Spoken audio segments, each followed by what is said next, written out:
Okay, we've reached the appointed time. Welcome back, everybody. Hope you had a great summer. Or I guess not really a summer, just a month off. Anyway, we have an agenda in front of us. You know, we have a few additions, Brittany. Yeah, we have three. 7B, we have the tractor. 7E, we have, Beaver Road East and West Bridges, and then we have 7F, the warning signs. Okay. And I have a motion to open. Yes. I mentioned it back, but wasn't quite clear that it was on the agenda, sorry. I'd like just to speak very briefly. It's not a big agenda, but on an invasive species on the roadside. And some cutting of trees back off the allowance. Okay, we put that under for new business too then. All right, I have a motion to accept the agenda. Brian, seconder, Dale. Anybody opposed to accepting the agenda? It is carried. We have any declarations if you can interest in the items we have before us? Look. Hearing none. Minutes from the 2nd of June. I have motion to accept that. Linda, thank you. Seconder Dale, any discussion?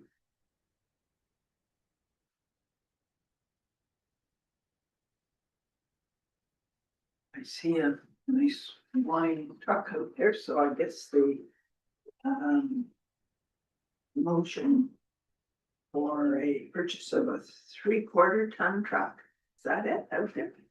No, sorry, it's at the yard, it's still at the yard right now, sorry. That's what happened. Yes,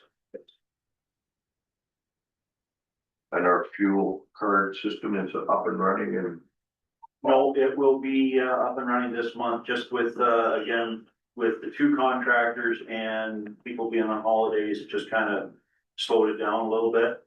But I'm hoping for the end of this month that it'll be up and running. okay. Any other questions? The minutes. Anybody opposed to accepting the minutes? They are carried. We have any delegations. No old business, new business. Here, road superintendent report. Floor is yours, Ron. Thank you, Mr. Chair. Our routine maintenance staff have completed the necessary preparations for the upcoming surface treatment program for this year. Again, with Catch and Cookham, I see there is some dust issues or whatever. We have been very careful about not putting too much calcium on because now the surface treatment was supposed to start the week of the 10th. It's been pushed back until the 19th now. So basically a week or week and a half or so it's been pushed back. But still being relatively close, we don't want to put too much calcium on it, too much concentrated calcium on it, just because the calcium does and can affect the emulsion. So again, we will be tomorrow morning. We have some diluted calcium. We will be putting more on it again. And then again, trying to monitor it with just keeping water on it as much as possible. And then from the request, I believe was at previous committee, there's a list of attached here at on the back of it of the surface treated roads that are going to be done this year. Lakeshore Road, basically from Hares Lane to Highway 542 551, which is 2.4 kilometers. Again, that's just a single layer preventative maintenance because it is starting to crack and open up and get some potholes in it. Catch and Cookham Trail, that was supposed to be originally a single, which that's going to turn into a double just because the spring flooding and washouts there. Again, that's a 1.5 kilometer stretch. Coventry Road, that was in the budget, that's 1.1, that's gonna be done completely as well from 542 to 542 from that down there. Branch Road from Silver Bay Road down to the intersection.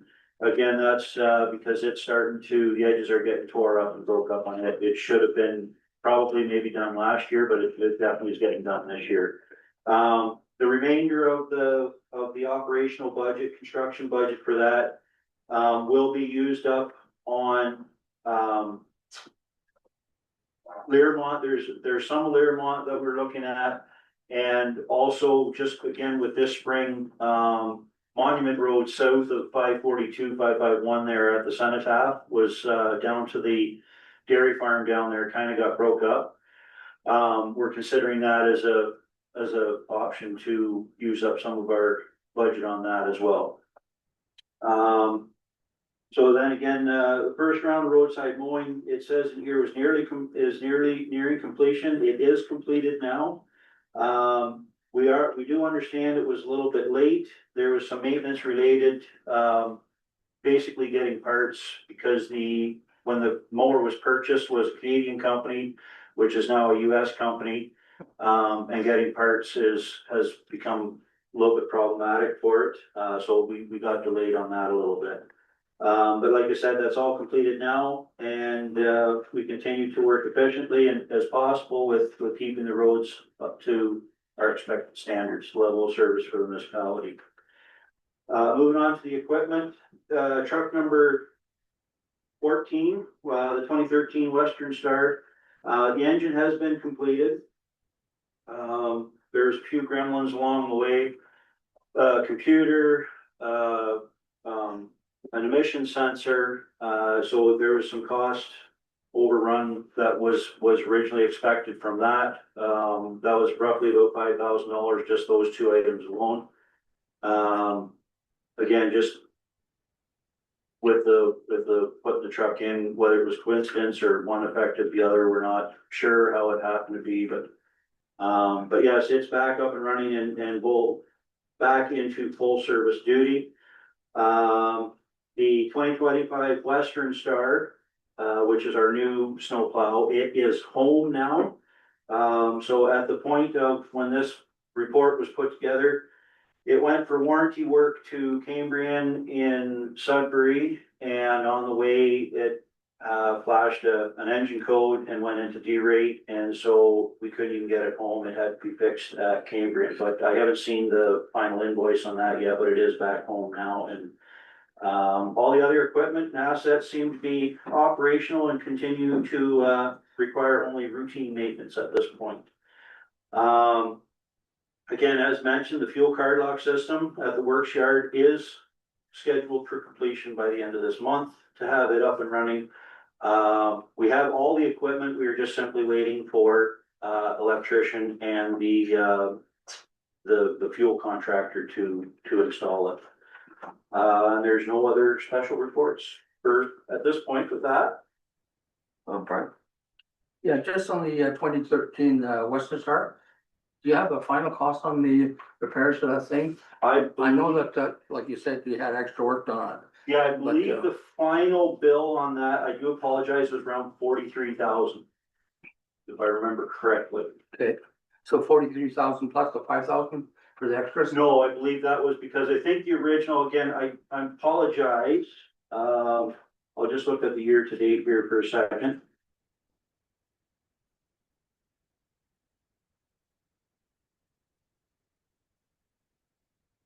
Yeah, so actually the year to date on that one is 43,248. Now again, that is, at that point in time, that includes everything. Because we had that transmission work, which again, new clutch, rebuilt transmission, and everything and that truck is, in theory, should be maintenance free for the next 12 months. Right. Yeah. That includes the price of the load. Yes. Okay, no, I've just looked at the percentage of, we might as well just block that percentage out, 500%. Just, let's move on. Yes. Linda? Are you not worried Ron, that with this late date of putting the hardtop down, that it will have time to settle before cold weather sets in? So that was actually in the contract this year with Beamish, with the tender that went out for the municipalities on the island. So we are in the middle, Central Manitoulin is in the middle of the progress that will be happening. They're starting on the west end municipalities and working towards the east end.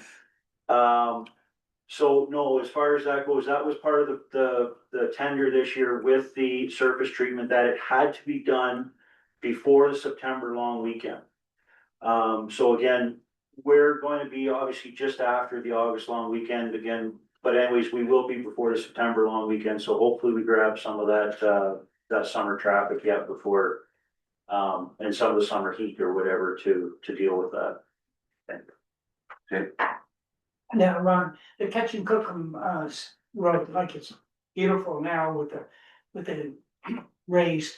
How much, are you planning more gravel through there? No, No, just no, that. that's, yeah, what we have on there for fresh gravel is just raising that amount. Again, that was just we were limited to, repair the damage to, like, kind, and quality as basically as it was. Yeah. Now we did raise it an extra few inches or whatever, which again, sounds like a large number, but when, you know, with 2-inch minus gravel or whatever, it's, so yeah, there was a couple mailboxes we had to raise, and we raised them 3 inches to still meet the standard, so that would be about what we, the extra above and beyond what we put on. And you've widened it out a nice bit too, haven't you? Well, again, it's not so much that we widened it, the travel, again, where people, the general traffic is essentially driving on. Again, it kind of breaks the edges off. So in the theory that hopefully if there's more support on the side, unfortunately, even if it is gravel, that is one of the downsides, that if you make the road wider, of course, they're gonna go wider. But the intention is just to have a little bit of a shoulder there beyond the surface treatment to support the edges. So that'll be prepped now for next year, and then the intent would be to continue right on up to the dock or further. Well, so this year, that's the intention, is to go from Old Highway all the way right up to Will-O-Wisp for the government dock there. Yeah. Good. Well needed. Yeah, it looks good. It's nice to drive on that gravel than it is on the pavement right now. Well, hopefully, with our surface treatment, it'll turn out real nicely. As long as you don't pull me up too much, get to the phone. You go early in the morning, right? I'll go every day. Anyway, anything else for, I have motion to accept this report. Brian, seconder, Dale. Anybody to accept that report? Is carried. Thank you, Ron. We'll have questions for you later here, I'm sure. The RFP for the Governance Bay Master Plan. We brought to this committee because it sort of came from us with sidewalks and everything else. Has everybody had a chance to go through it? Any questions? Yeah. Just like to make a comment that Rose I think she's done an amazing job. Researched and laid it out, and boy, I was really impressed with that RFP. Thank you, Mr. Scott. I just wanted to point out that this was actually a collaborative effort with Sarah Gallick, our EDO, and Dave and Ron as well. Thanks to all of you.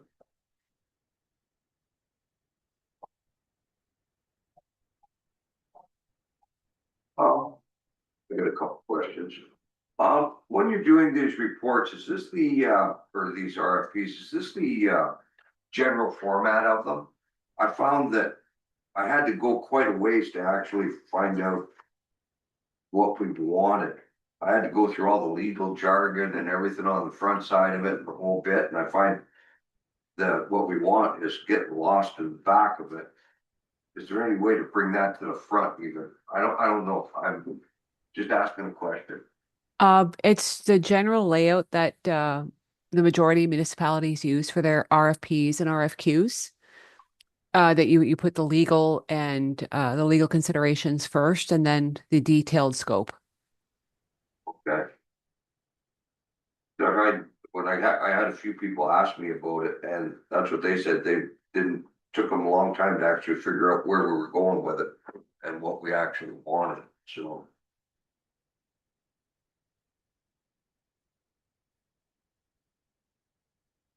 So What do then, we think? what is the next step?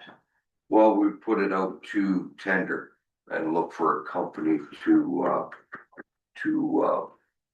do the proposal. Yeah, we submitted Do it. we- Yeah, we submitted it to committee and council just to see if there were any additions, or if you thought the scope was too broad, or if if there was anything that you wanted added, or any comments that you had about the scope and what we were requesting from a consultant.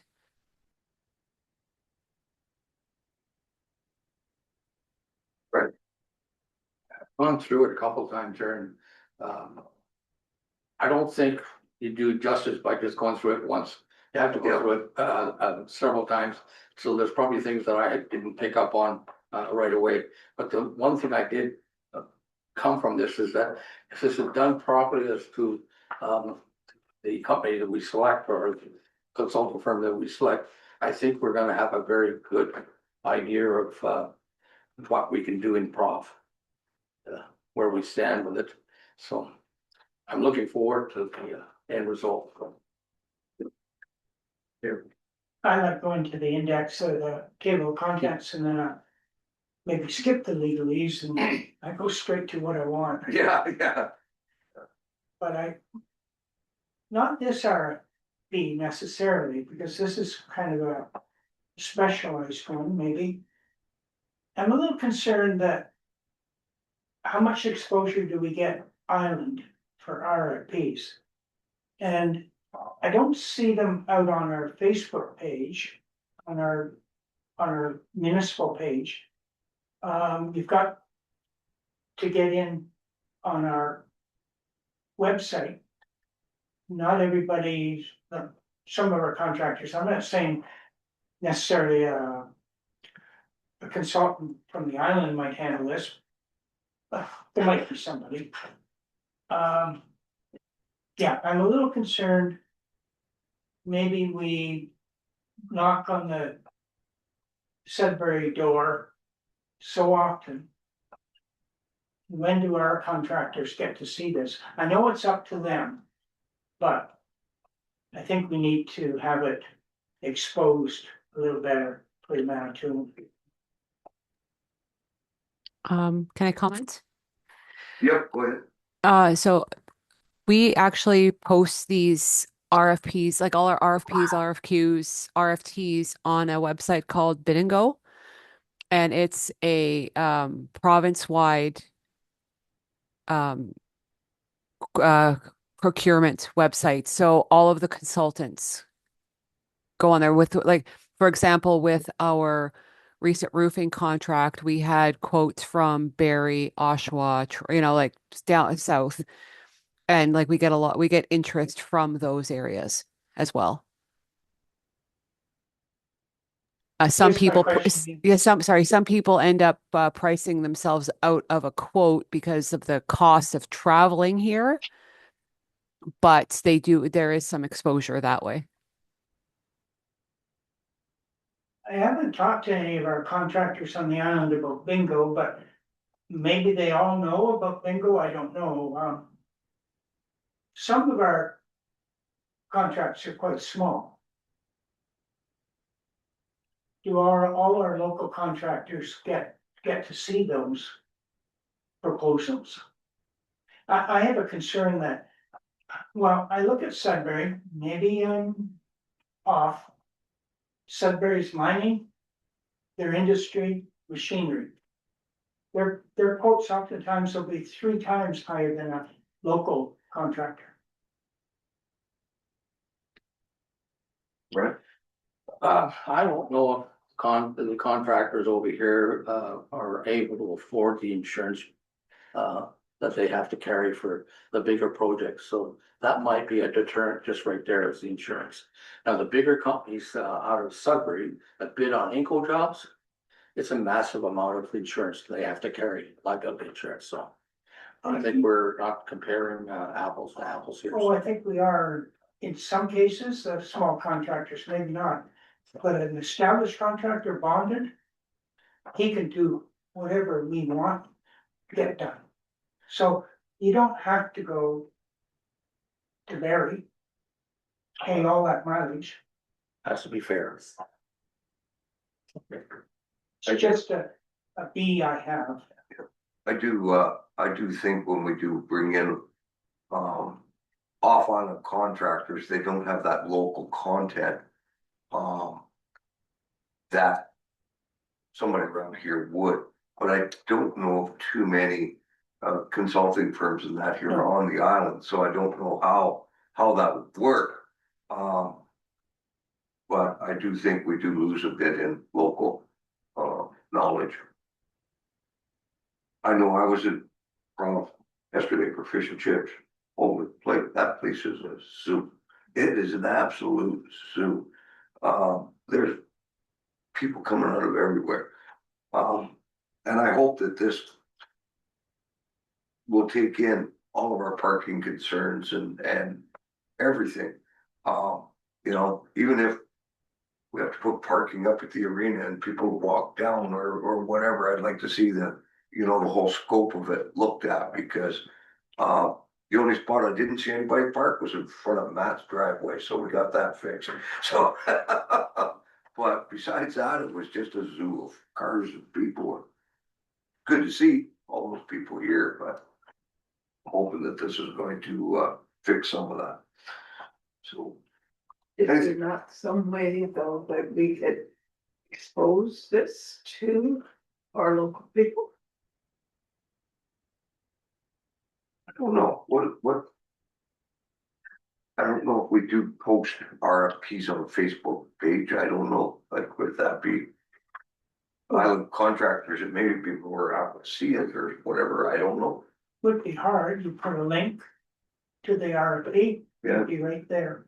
I don't know. What staff think about it? The RFPs are posted to our website. They're also posted to Biddingo, so any contractor can look at our website at any point in time and see what the current RFP, any current RFP that we have in process.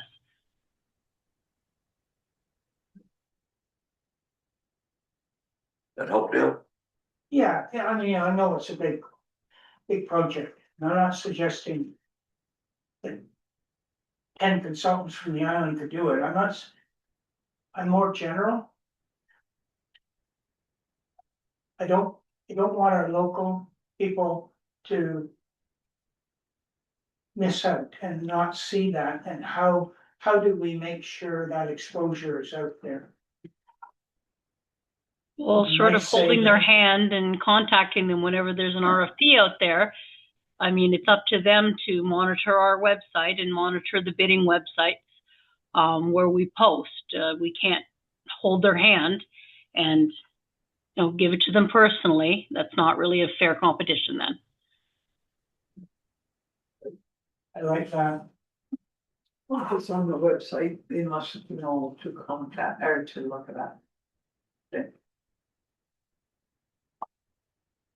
What we'd like to do. I'd like to make a motion that we not just to accept it, I guess we make a motion to adopt this RFP. Well, that's the natural process that's going to happen next. You can just accept this for information and we will proceed with the RFP process. Okay?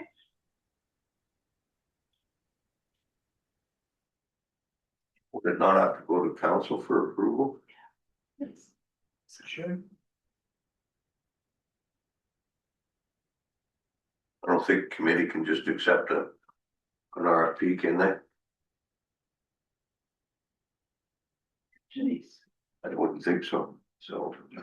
Council. Kind of motion then to send this off to council, Thomas, that. Dale and Brian. Yeah. Anybody opposed? It is carried. Catching the cook, dust control, you already talked about that. Yes, I did touch on that. Yes, we did. We'll pass that one. Tractor.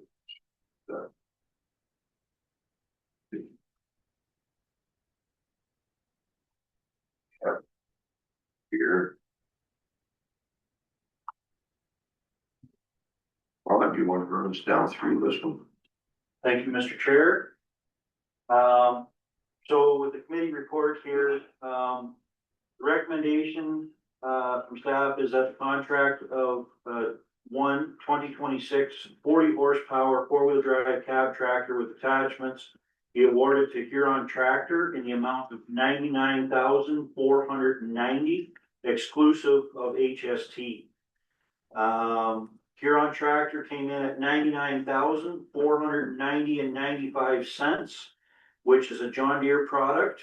CF Preston Sales and Service came in at $73,873, which is a Coyote tractor. And I will break down the reasoning for the higher, going with the higher quote on that.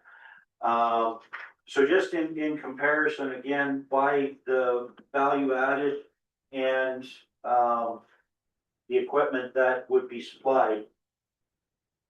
The Coyote tractor is a 40 horse tractor.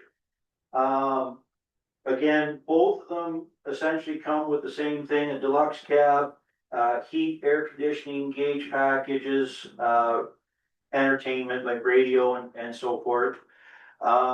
The John Deere is a 45 horsepower tractor. That's engine horsepower.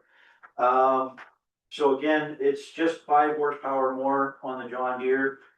And then the transmission, again, fairly similar in that they're both hydrostatic. The John Deere is going to have rear PTO and mid PTO. So again, it would give the option in the future on larger, if we ever wanted to put a mower underneath the John Deere, that would be an option. Whereas the Coyote only has the rear PTO. Now, again, the service ports, the hydraulic service ports, there is the service ports on the Coyote are out front, whereas the John Deere, they're mid, and they both have 2 rear hydraulic service ports. So that's fairly comparable. Both power steering, both power brakes, both have the R4 construction tires. They're not the agri-bibs, they're the more roadworthy construction tires.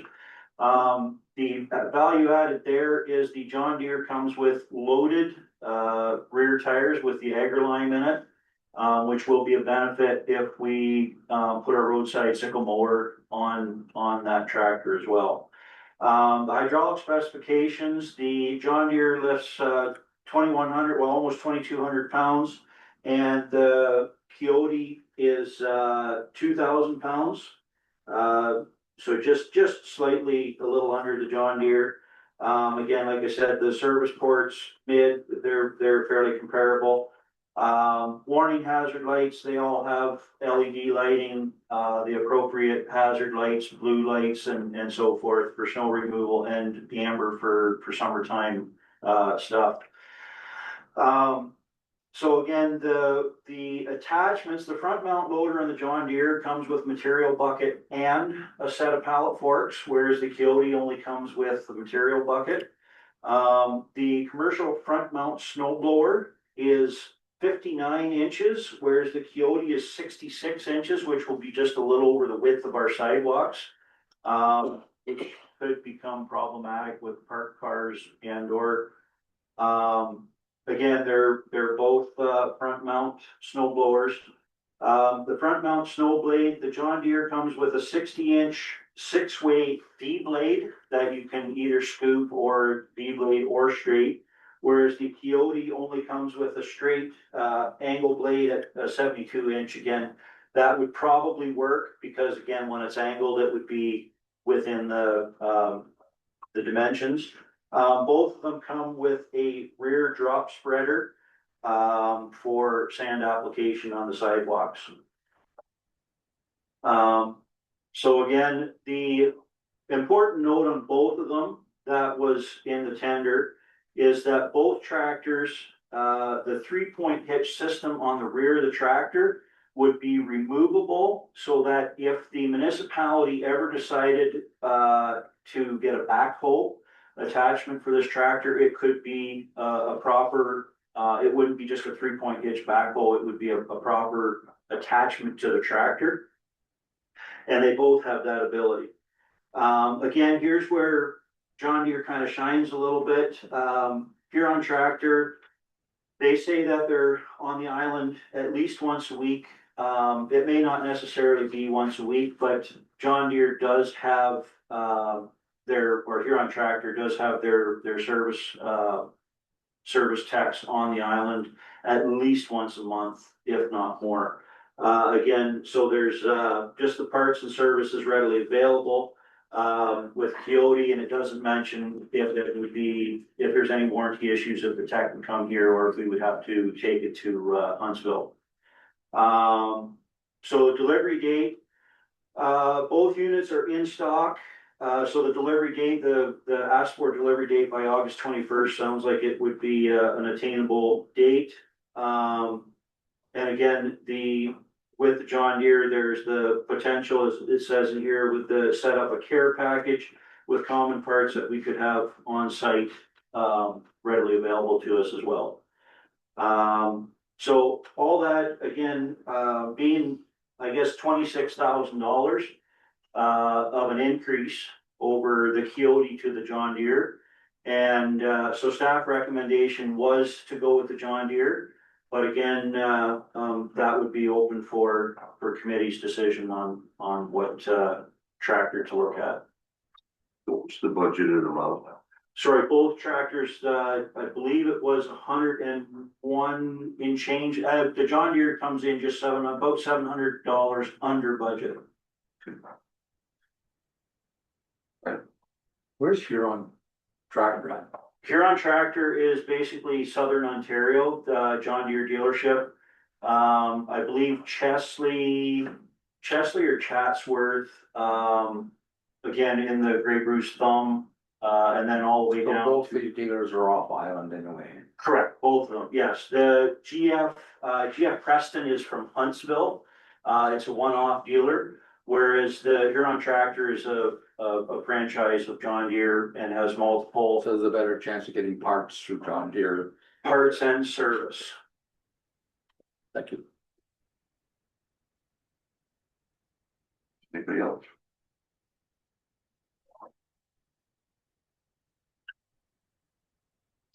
Is this replacing a tractor that you already have? Sorry, pardon? Is this replacing a tractor that you already have? So it's gonna take the position of the trackless sidewalk machine that we have. However, it is roads department position that we would like to keep the trackless as opposed to liquidating it. That we can keep it as a backup, and that was one of my concerns with putting a sidewalk tractor in the budget this year, is because the reliability of our current trackless machine, I didn't like relying on it as a sole piece of equipment for our sidewalks.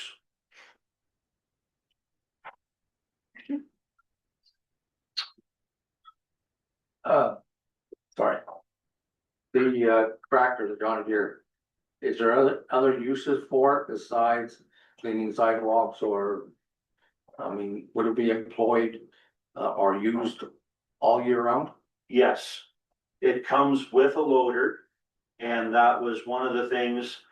Some of the operations that we do with the maintenance, parks and rec department, The backhoe, it's a little tight getting in between trees and flower beds and so forth.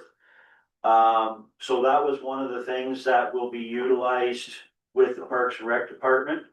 Furthermore, again, with the loaded tires, the horsepower is there to run our roadside sickle mower. That was one of the things that was, so the only thing is with loaded tires that we can, because the 7-foot reach with the sickle mower, worst case scenario, if the loaded tires are not enough, we may have to purchase a rim weight for the one side. So that would be roadside mowing, which again would, if that works out, that would eliminate our case tractor. And then again, the obvious be that the creature comforts for staff and roadside mowing, they would again then be out of the elements for with air conditioning and stuff like that in the summer.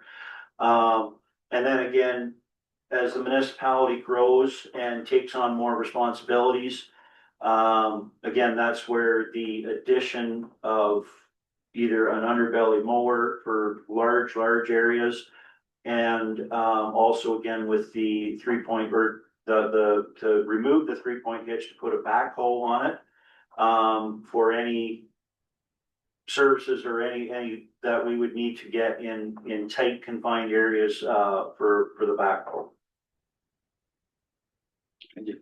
So will you sell a case tractor? Again, if I would want to verify that if the tractor operates the sickle mower, but then yes, that would be something that would be brought forth to committee for liquidation. How much do you think that would bring in?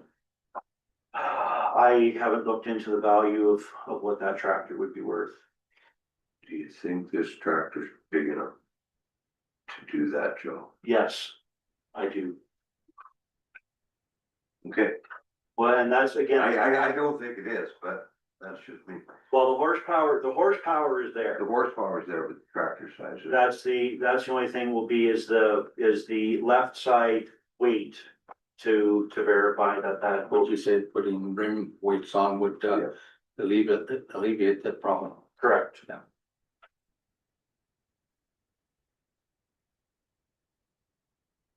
Clean that too. Ready for approval? Okay, we need a motion to go with Huron tractor. John Deere. Okay, Dale, Brian. Any further discussion? Anybody opposed? I didn't know. Okay, East West Bridges, we're gonna report.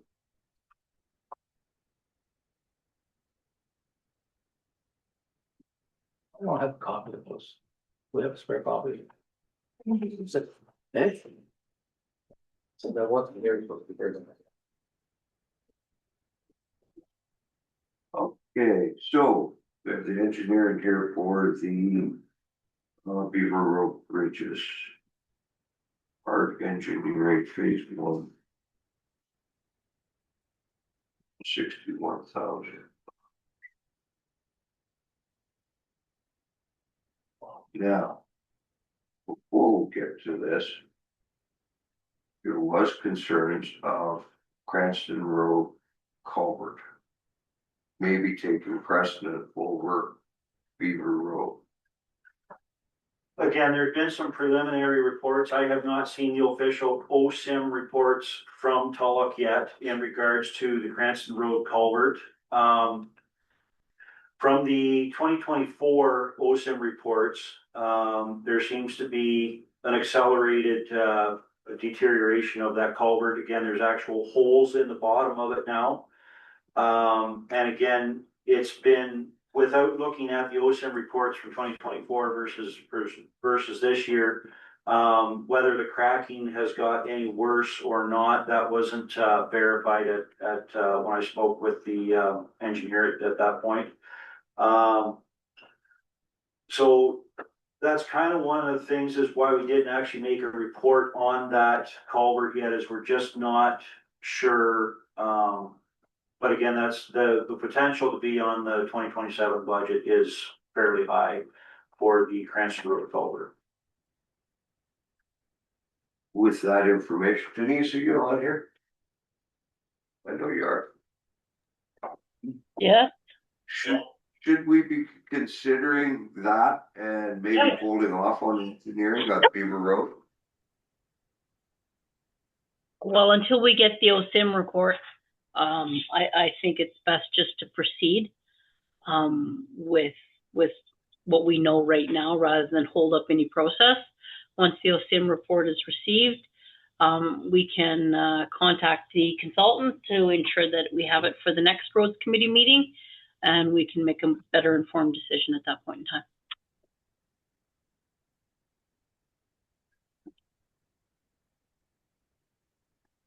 What do the committee like to do? I'm just a little concerned about putting out a pile of money on engineering and then having to go a different direction. Do we not have some money put aside in our budget for the Beaver Lake or the Beaver Road bridges? Think so. 100,000 or something. Might be 100,000 there, but I'm not sure. So I have the budget in 100,000. front of me, and the Beaver Road Bridge engineering, we have $95,000 in the budget for that. We don't have any 95,000. budgeted for any other bridges or culverts. No. So we've got that money set aside already for that. Sort of, I want to see it held up for that. We have the money put there already. Yeah, it's 161,000 that we need, about 95,000. Oh, Mr. Chair. So Go ahead. I just also wanted to point out that I have applied for external funding for this project.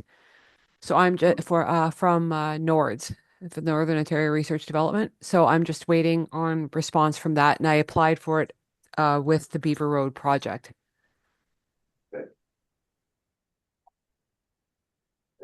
See, it's because you get the double whammy when they come in, maybe what's possible that culvert's no good. It has to be changed, so. Then 60% over budget, like, give me a break. Yeah. Like, where do they get these figures? Out of the sky somewhere? I have no idea, but I do know one of the things with the Cranston Road culvert is that we've been staying away from it for years and trying to keep it, is that the M&R does not like culverts. And that would have to be switched out with a bridge, which would be $1.5 million. So, because that's what our bridges cost, is $1.5 million. So, yeah. They didn't like it in Mills, but it stayed in it. Yeah. Yeah, that's exactly what they should be doing, and if they can find a basin drill, they should be putting the culverts in there. That. Don't get me started on Yeah. spawning fish, they'll spawn anywhere. Put a little bit of gravel on the bottom of the culvert. Well, you know what? They spawned on the golf course this year because just here a couple weeks ago, there were little pikes in every pond that all turned belly up because they had the stagnant water. But yeah, pike is spawning everywhere. But that was because the golf course had flooded, so. Log jams in Pegwan River, you wouldn't believe, that's not gonna stop the salmon. No. So Ron, how would you feel if we put this off, the decision on this, if we put it off until we get more information? Probably maybe we would have it by next month. Again, from my personal position, it's entirely up to committee, which direction they wish to choose on going forward with the infrastructure. Fully understanding that, as far as the dollar has to be. So again, that's entirely up to committee which direction it doesn't.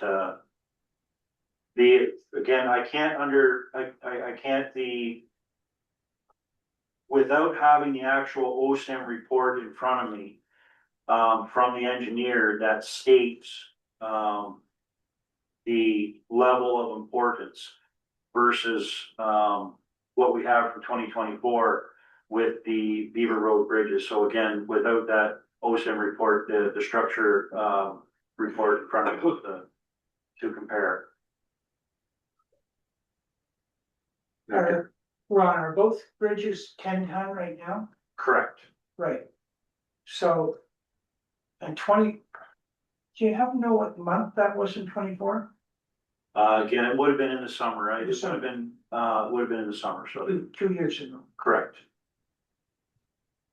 Depends if there's been any changes, like. An engineer should be able to tell you if there's been any changes over 2 years. The biggest thing from my understanding with the bridges at Beaver Road is without identifying the species and doing more in-depth investigation into the timbers that are holding the structure of those bridges. And that's where, again, with the 10-ton restriction on those bridges. And again, that's the only thing that's been identified to myself is the one bridge is in worse condition than the other. The one abutment is starting to tilt, just from previous repairs. And then, as I mentioned, the species of the timbers is where they're concerned, also comes as far as internal rot, within the timbers. And there's nothing going over there that's heavy, and nobody's trying to get anything over there that's overweight right now, are they? Generally speaking, again, the winter time or whatever with the snow plows, that's, they might be a little heavy on it, but, from what I have seen, I have not noticed a lot of commercial truck traffic going over them. Big tractors, that's it. Sorry, Big tractors, yeah, farm tractors. go Yeah. over it. They're not heavy. Yeah, trucks and trailers going to Santa Maria and stuff like that. I'm just not in favor of putting out 160,000, 60% over. But I realize it has to be done sooner or later. I'm just a little scared of the double whammy if all of a sudden we find out that that other one has to be changed too. If I may point out from a financial perspective, we do have $95,000 of municipal funds committed to the Beaver Road engineering, which Rose is claiming that she can get some Nords funding to help reduce that cost or offset any higher cost. I'm not certain whether that Nords funding would be transferable if you decided to go ahead with the Cranston Road project in its stead. I don't know one way or the other whether or not that would be transferable, but it's just something to consider. When will we know if we were successful in getting a bit of a grant? I gather we're applying for it now, so when will we know if we were successful at it? We have just applied. It just closed last week, the funding, so it could be a month or two before we find out. Can we hold off on this decision until then? I think that would be a good idea. October, All we're doing is asking for engineering anyway, so. There'll be no snow on the ground. Can we hold off until next month on this, I'd say until October. or even October? But let's see if there's a grant. Not if you're lame duck. Let's put it that way. Yeah. Usually shoot lane fellows. I was going around, Not on Facebook, they don't.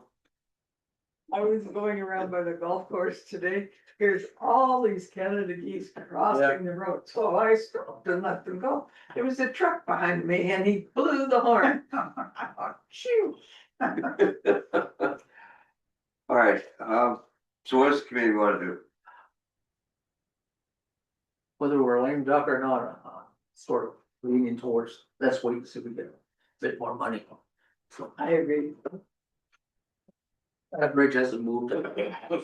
Can we bring this back next month and we'll discuss it next month? Okay, make a note of that. Here's your paper back. Thank you very much. I'm not done yet, but I'm coming back to you now. We got the MTO letter. Oh, no, Dale, you wanna talk? Oh, some weeds you brought. Yeah. Yeah. Okay, this is gonna be really short, because I want Manitoulin Streams to, come and delegate to this. This is a sweet white clover, Ron knows what it looks like. You guys know it. Mhm. It's, this is a short one. Taproot. Flower. Number of thousands of seeds per plant. It came over from, Europe, but came originally from Asia. Came in the 1600s to Quebec. Forage for cattle and, nectar for bees. Not knowing it was invasive. Didn't work out for pasture forage for cattle. And, the problem is it's, so invasive. It takes over the side, side of the roadside.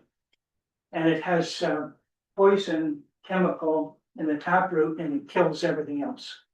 That's why it wouldn't do well, and if it ever gets into pasture fields and farmers fields, if it got established, it would kill off alfalfa and trefoil and everything.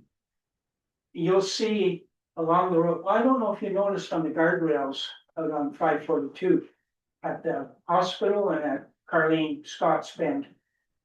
They were as high as the ceiling, bending over right out onto the highway. They hadn't cut them, so they just took off.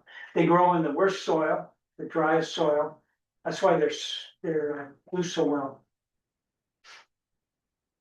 To make it short, what could we do here? Manitoulin Streams has it on their radar. They're quite concerned about it. What can you do? You could educate. What my wife and I do, we do our whole block and we hand pick it. But Ron came through, thankfully, where the worst of it was on Rockville Road that we realized we weren't gonna get. It's too much and he mowed it down. Mowing it down at the right time before seeding. I'd like Manitoulin Streams to, let us know better, but it would be definitely mid-July. Right now, it's all seeded out.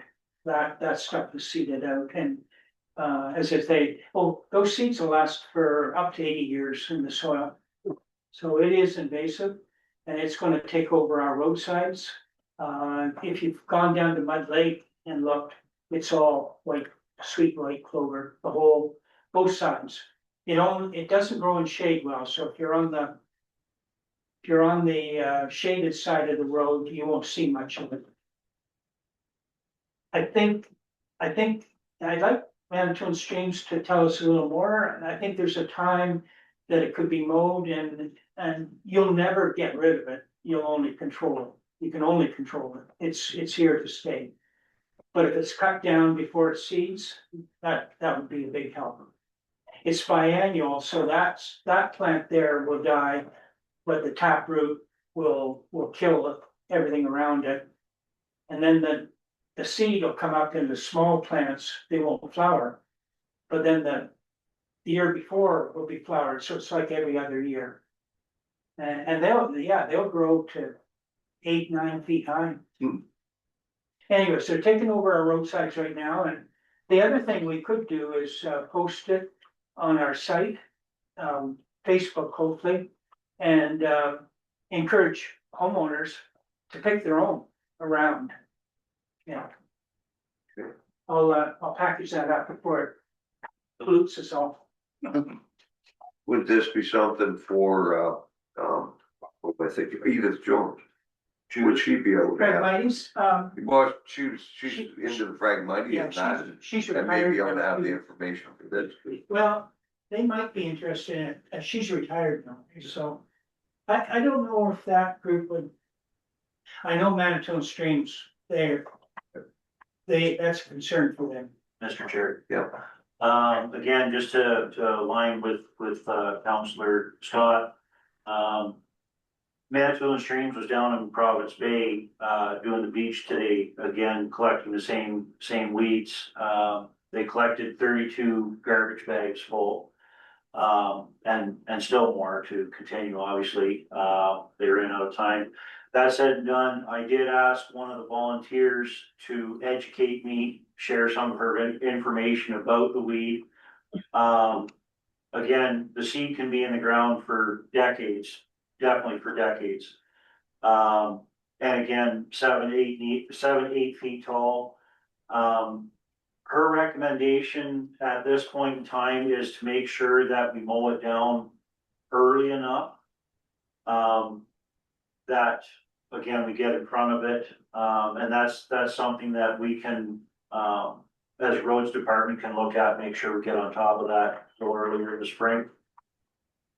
And again, it would be perhaps a little bit time consuming towards staff, but one thing that we could do as well is if we get into a stretch of road where it's heavily populated, before we go into a section of the municipality that is not, we can make sure that we have the sickle mower cleaned off, whether broomed off, wiped off, or whatever, but do the best we can not to transfer the seeds from one area to the other. Yeah, that is a big part of it, for sure. Now the volunteer that I was speaking with, she gave me her contact number, and again, given enough time to put a report together, she would be willing to speak at committee. Yeah, that's what I'd like them to come, because they're more of an expert on it. My wife and I collected 22 bags so far, and that's just around our block. So that's quite a bit. Dale, you had commented that there's toxins in the taproot. Is there any danger Yes, to asking people to pull it out? Dangers to maybe No. having it laying around and animals eating it or stuff like that? No, there's coumarin in that, and if you know anything about coumarin, it's a blood thinner, and it's used for the poison of the rest of the plants. It'll knock out all of the roadside plants, take them all out, eventually. There's no danger to cattle- humans then? No. Okay. But if cattle ate it, it is, like, they'd have to eat a lot of it, but it's a blood thinner. The poison is in the taproot, up on the stem and the flower. I'd have to maybe do more research. I don't think that coumarin is up higher, it's in the root. So then the cattle would have to eat the roots too, so that probably wouldn't happen. So would we like to get a report from Manitoulin Streams or make a recommendation? I was going to contact them, or staff can contact them, maybe they can come as a delegation. Okay.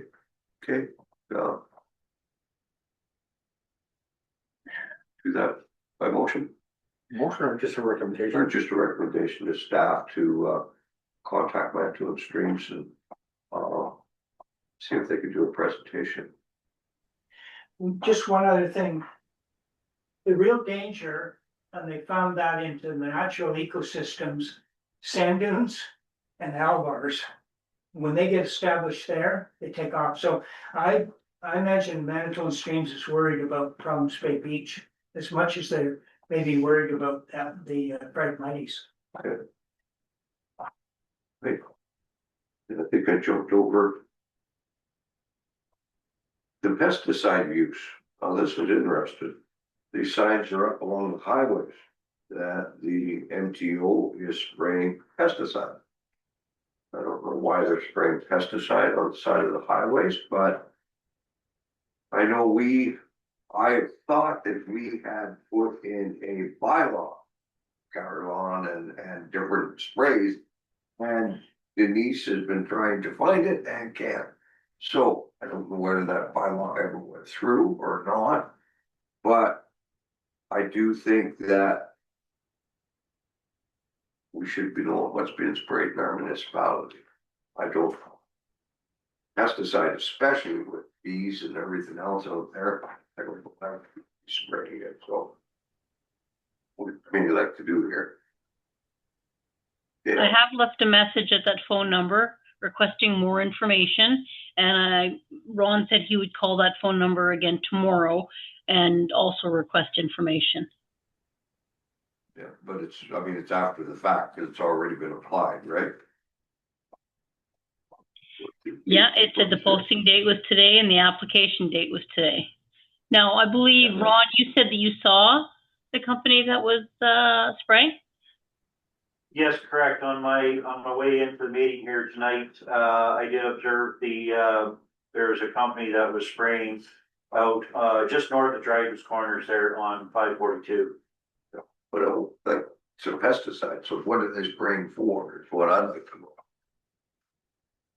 Yeah, I remember clearly the motion for Garland. Yep. We demanded basically MTO not use Garland in our municipality. And as far as I know, they didn't at that time.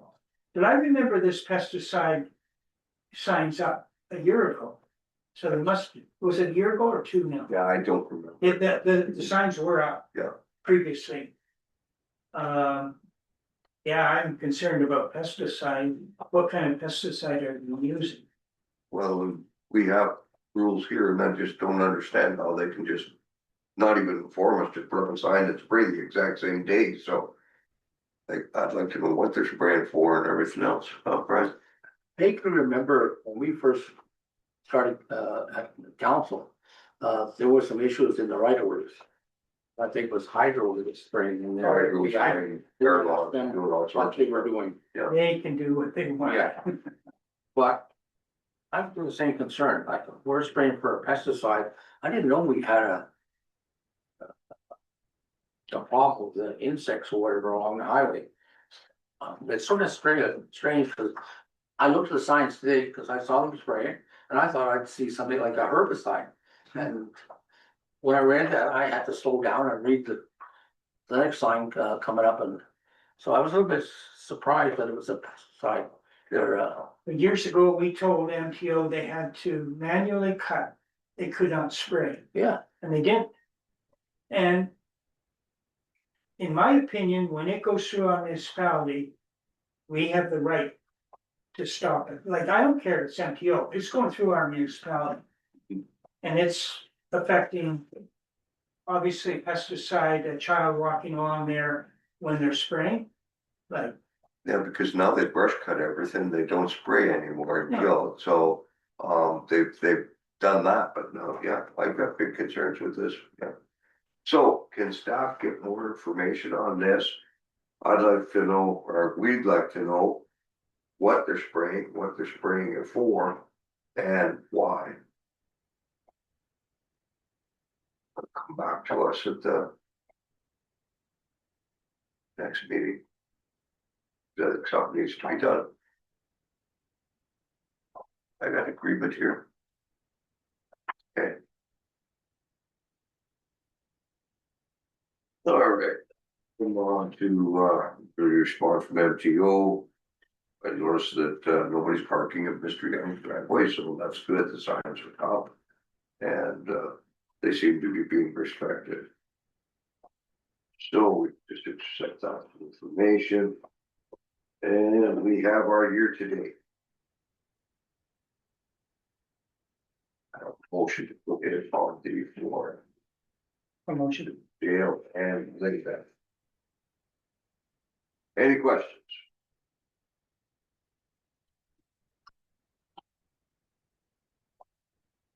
Linda, So Ron buys his tractor, does that? Huh. What does that do with your budget? Again, with the trackless machine, that would be the only thing that would really be affected. Because again, the hours of usage at this point in time, again, it'll probably used down in, Providence Bay as just to eliminate the need for, multiple times a day running the equipment trailer down there.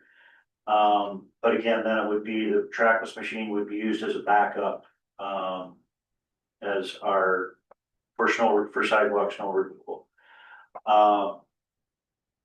Again, as far as I can't say towards emission related items.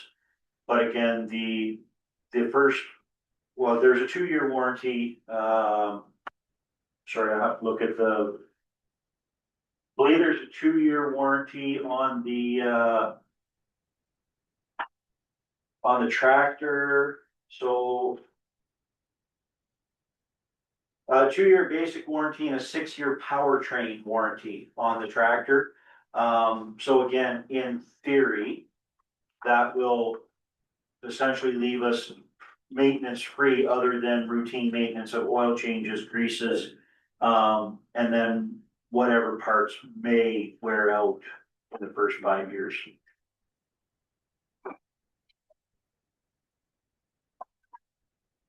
Yeah, Yeah, Ron, I noticed, roadside maintenance brushing is up quite a bit over budget, but the grass cutting is down, so, are you done roadside brushing now? So that roadside brushing actually stems more from the winter storm we had in March, where all the trees came down. There was a $4,000 bill, invoice that came in for a local arborist for assistance in cleaning up those trees.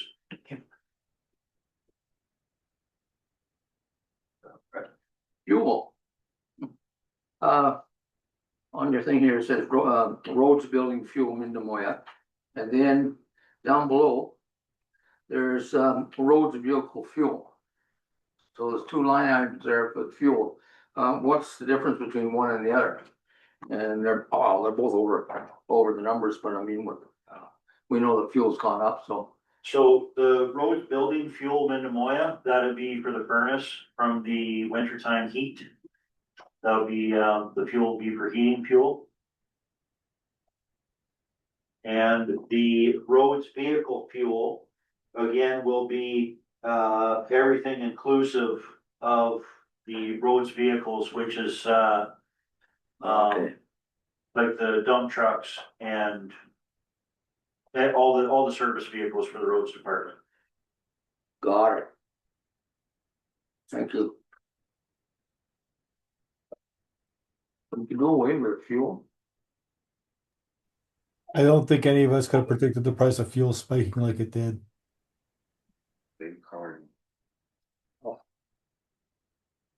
Should have lower fuel prices in Canada. Yeah. Never helped us. I'm both to accept the report. Brian and, yeah. Anybody opposed? It is carried. Now the all important one. There's nothing in camera, so. Yeah, That for you, Mr. Chair, thank you, everybody. we better get Brian to second on me. Okay, we'll get Brian. No, Linda, yes. Oh, yeah, she's the deputy, she's the mayor to me. Mayor.